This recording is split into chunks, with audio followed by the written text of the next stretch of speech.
আলাইকুম রহমতুল্লাহি ওয়া বারাকাতুহু। সবাইকে এ রোমাঞ্চের পক্ষ থেকে আন্তরিক শুভেচ্ছা এবং অভিনন্দন। আমরা প্রতিনিয়ত এ রোমাঞ্চের পক্ষ থেকে বিভিন্ন ধরনের ভিডিও আপলোড করার চেষ্টা করি। আজ আমরা নতুন একটি বিষয় নিয়ে ইনশাআল্লাহ কথা বলবো।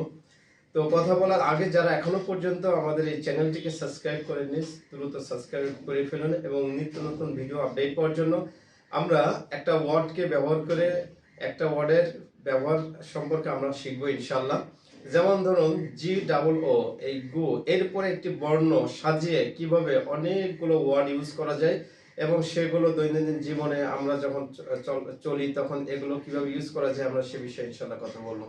যেমন ধরুন গুড, এই যে G-O এরপর আমরা একটা বর্ণ বসালাম ডি, এই গুড। এই গুড শব্দের অর্থটা কি?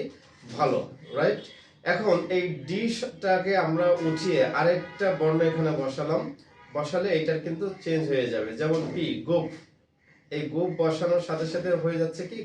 বোকালো। এরপরে পিটা তুলে যদি আমরা এখানে আরেকটা বর্ণ বসাই এফ, তাহলে এটা হচ্ছে গোপ। এই গোপটা যখন আমরা দিচ্ছি তখন সেটার মানেও কিন্তু বোকালো।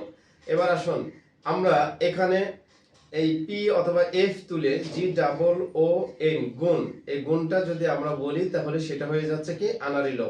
ঠিক এইভাবে একটার পর একটা যদি আমরা ওয়ার্ড চেঞ্জ করে আমরা যদি ক্লাস্টারিং করি তাহলে আমাদের অনেক ধরনের সেন্টেন্স তৈরি হবে।